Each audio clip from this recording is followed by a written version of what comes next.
Yeni bir videodan herkese tekrardan selamun aleyküm. Bugünkü videomuzda da yine gündemdeki gelişmeleri sizlere aktarmaya devam edeceğim. Hiç vakit kaybetmeden bugün gündemimiz oldukça yoğun. İlk olarak bugün sabah saatlerinde Elon Musk X üzerinde bir tane kullanıcı diyordu ki kendi drone'unu üretemeyen bir ülke varsa bu devirde o bağımlı bir devlettir. Başkasına bağlıdır o ülke diye bir paylaşım yapmıştı sosyal medyada bir kullanıcı.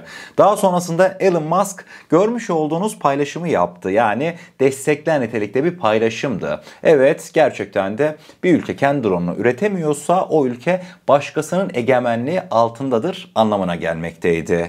İşte asıl olay ise bu paylaşımdan sonra başladı. Sabah saatlerinde Elon Musk'ın bu paylaşımına yaklaşık bir saat sonra falan yavaş yavaş aslında benim de beklediğim bir şeydi. Türk savunma sanayinin özellikle insan hava araçları anlamında artık dünya genelinde nam salmış üreticilerinden Elon Musk'ın bu paylaşımına sanki bir yanıt niteliğinde bazı paylaşımlar gelmişti. İlk olarak görmüş olacağınız üzere Elon Musk'ın kendi drone'unu üretemeyen ülke başkasına bağımlı bir ülkedir tweetinden sonra burada TUSAŞ Gökvatan aşkımız istiklale aşığız diye özellikle TUSAŞ üretimi insan hava araçlarının olduğu işte Anka-3'ler, Aksungurlar falan onları paylaşmıştı. Devamında durun daha bitmedi. Sadece Elon Musk'a TUSAŞ yanıt vermedi. Bilineceği üzere bizde özellikle insan hava aracı üreticisi ve iyi sağlam üreticilerden birçok firma var değil mi? Devamında Baykar. Baykar'da bugün yine Elon Musk'ın paylaşımından hemen sonra sabah saatlerinde diyordu ki özgürlüğün gökyüzündeki nişanesi Akıncı ve Bayraktar TB3'ü paylaşmıştı Baykar'da. İşte kıymetli dostlar bu var ya tam bir gurur vesilesi. Gurur tablosu budur yani soracak olsanız. Tabi bir de mevzunun öbür tarafı var. Elon Musk'tır onun yoksa kendinin başkasına boyunduruluksun artık. Başkasının egemenliğindesin. Bunda herkes okey ama biz bu paylaşımları Allah korusun yapamayabilirdik. Bizim Türkiye olarak dünyada insan hava aracı denildiğinde yani en ön sıralarda gösterilen ve o insan hava araçlarını üreten Baykar ve TUSAŞ şirketimiz Allah korusun olmayabilirdi. İşte o zaman ne yapardık biliyor musunuz? Elon Musk'ın bu paylaşımına şöyle uzaklara dalardık. İç geçire bakardık. Ulan ne yani bizim şimdi egemenliğimiz yok mu? Çünkü niye? Elon Musk gerçekten de ister kabul edin ister kabul etmeyin. Bu dünyada bazı şeyleri önceden gören birisi.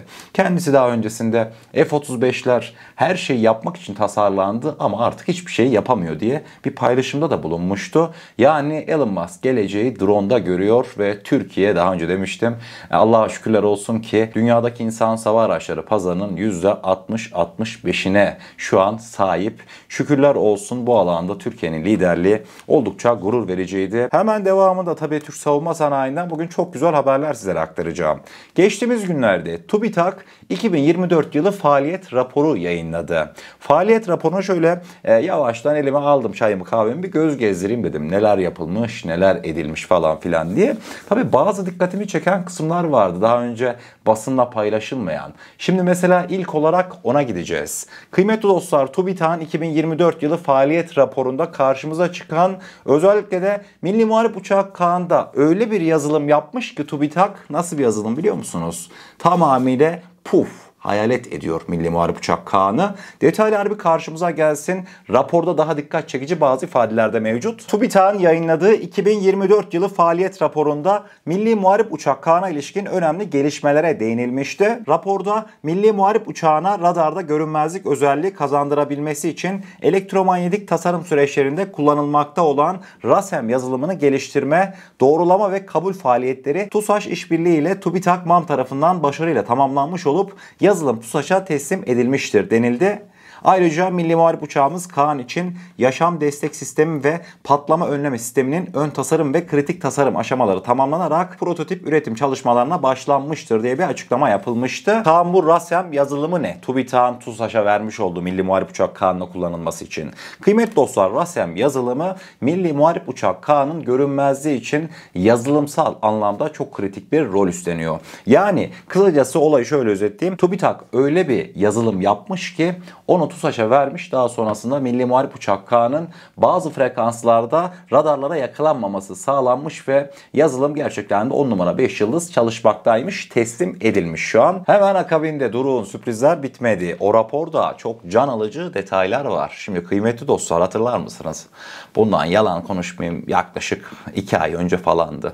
Aselsan bir tane elektronik harp sistemi tanıtmıştı. Hepimiz ağzı açık şöyle baka kalmıştık. Neydi o elektronik harp sisteminin adı? Asel dotlar vardı, yani insan savar araçlarına şu kadar büyüklükte takıyorduk. İşte kimi zaman insan savar araçlarımızı sahte insan savar araçları gibi gösteriyordu, klonluyordu veyahut da düşman hava savunma sistemlerini küçücük bir pot kör ediyordu. Bir anda görünmez hale geliyordu ya insan savar araçlarımız. Kıymetli dostlar, biz de Asel Dot'a sevinememişken tam manasıyla bence hakkını veremedik halen. Bugün TÜBİTAK'ın raporunda ne gördüm biliyor musunuz? TÜBİTAK da tam da böyle Asel Dot'a benzer bir sistem geliştirmeye başlamış ve hatta büyük de ilerlemeler kaydedilmiş. TÜBİTAK'ın yayınladığı 2024 yılı faaliyet raporunda insan savar araçlarını hava savunma sistemlerinden korumak için 4 farklı sınıfta podun geliştirildiği bildirildi. Raporda İnsan savar aracı platformları için tehdit oluşturan hava savunma sistemlerine karşı korunma ihtiyacını karşılamak amacıyla F-16'lar için TÜBİTAK Bilgem tarafından geliştirilmiş olan EHPOD ve ETPOD sistemlerinden elde edinilmiş bilgi birikimini kullanarak insan savar araçlarına özel elektronik taarruz, elektronik harp ve elektronik destek ya da kendini koruma sistemi olmak üzere 4 sınıfta pod geliştirme çalışmalarına başlanılmıştır ifadesi geçmekteydi raporda. Daha öncesinde TÜBİTAK'ın geliştirmiş olduğu elektronik harp podları F-16'larımızda kullanılmaktaydı.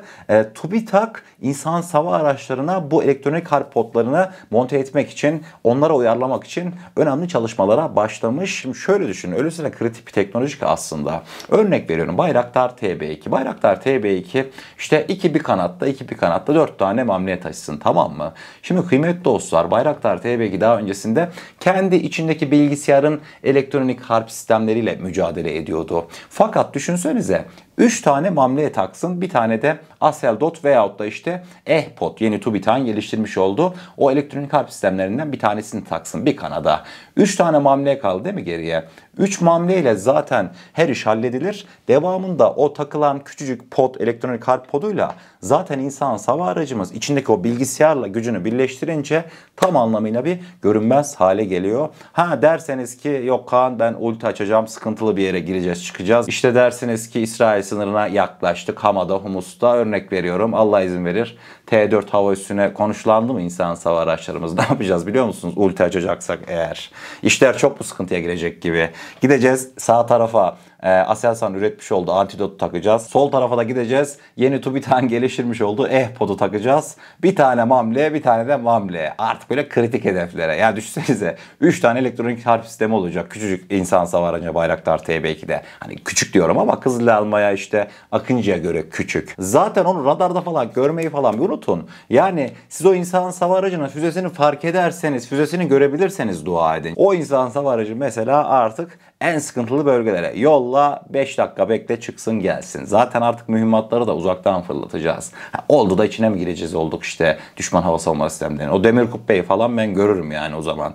Zaten yukarıda tam bir şifreleyici, tam bir karıştırıcı, artık hani dünyanın farklı coğrafyalarında kendini kanıtlamış, esrarengiz, gizemli ve gerçekten de attığını vuran bir insan savar aracı var. Demir kubbe, yani açık konuşuyorum. Çok ama çok zor. Tabii bunların hepsi şu an gerçekleşmemiş şeyler ama yarın bir gün olur da biz üslerimizi açarsak Suriye'de Allah'ın izniyle İsrailliler, yani kendileri diyor, kaçarı yok, biz Türklerle karşı karşıya geleceğiz diyorlar. Yani kısacası ben söylemiyorum, kendileri böyle söylüyor ve biz de gayet iyi biliyoruz. Önümüzdeki hafta Ahmet Şara Türkiye'ye gelecek. Türkiye'ye niye gelecek?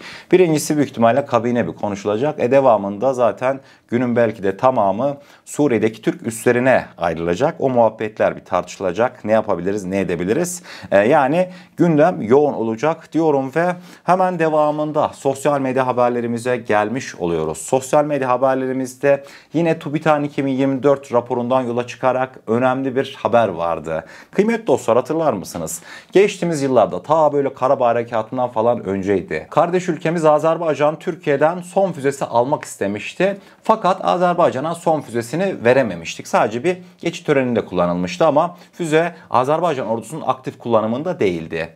Geçtiğimiz günlerde artık özellikle Kale motorun son füzesine, yerli füze motorunu geliştirmesiyle birlikte son füzesine kullanılan Fransız motor egale olduğundan dolayı Azerbaycan'a rahatlıkla son füzesi verilmişti. TÜBİTAK'ın raporunda Azerbaycan'ın son füzeleriyle atış gerçekleştirdiği de yine yazmaktaydı. Su-24'tü yanlış hatırlamıyorsam. Azerbaycan Hava Kuvvetleri'ne ait bir jetle son füzesi ateşlenmişti. Bu bence dikkat edilesi bir husustu. Yani kısacası bize vermediler. Biz daha iyisini yaptık. Daha sonrasında sadece biz faydalanmadık bu süreçten. Kardeş ülkelerde yine bizim kendi sistemlerimizden faydalanmış oldu. Allah izin verirse önümüzdeki günlerde Pakistan'a atak hatırlanacağı üzere sözleşmeler imzalandı. Her şey hazır falan filan derken ne oldu?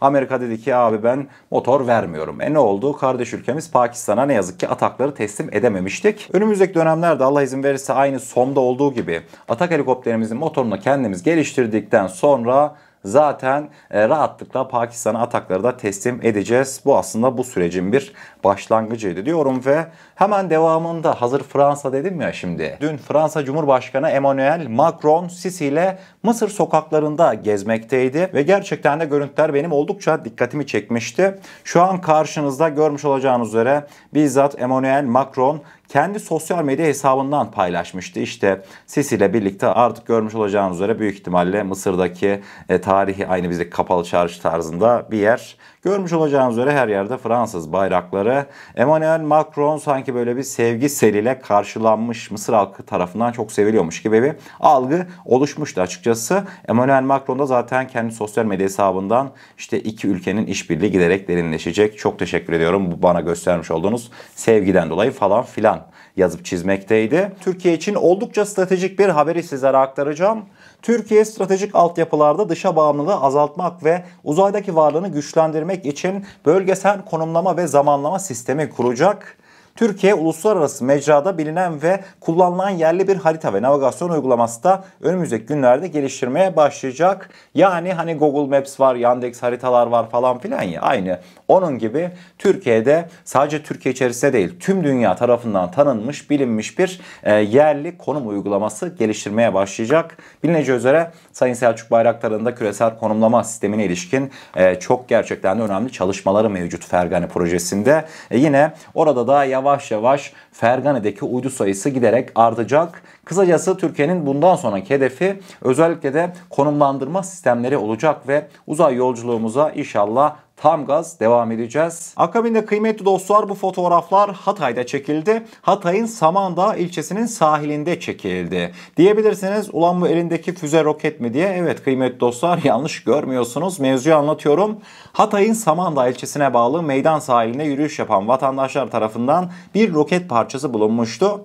Edinilen bilgiye göre bulunan füze parçasının Pantsir hava savunma sistemlerine ait 57E-6 füzesinin booster kısmı yani birinci kademe motoru olduğu öğrenildi. Diyebilirsiniz ya bu füze bize nereden geldi? Şimdi Karadeniz tarafından gelse derdik hani Rusya-Ukrayna savaşı falan filan ama kıymetli dostlar büyük ihtimalle benim tahminlerime göre hani bundan yaklaşık 3 ay önce falan Rus Hümeyni üssü vardı ya hani Suriye'nin kurtuluşunda bazı muhalifler Rus üslerine insan hava araçları saldırısı yapmıştı ya. Büyük ihtimalle o dönemde Suriye'nin kurtuluşu döneminde Pansirlerden atılan füzenin booster'ı denize düştü. Daha sonrasında gel zaman, git zaman, dalga, sahil artık denize vurdu. Görmüş olacağınız üzere Hatay'da bu şekilde kalıntılara rastlandı. İçinizden bazılarınız şunu geçirdi. Kaan işte hazır paket şeklinde gelmiş. Ne bekliyoruz? Merak etmeyin kıymetli olsun. Yani bundan filan biz teknoloji geliştirmeyi çoktan geçtik. Yani Pantsir füzesinden çok ne var elimiz? Gerçi diyebilirsiniz Pantsir füzesi hiç yok elimizde diye. Çünkü bayraktarları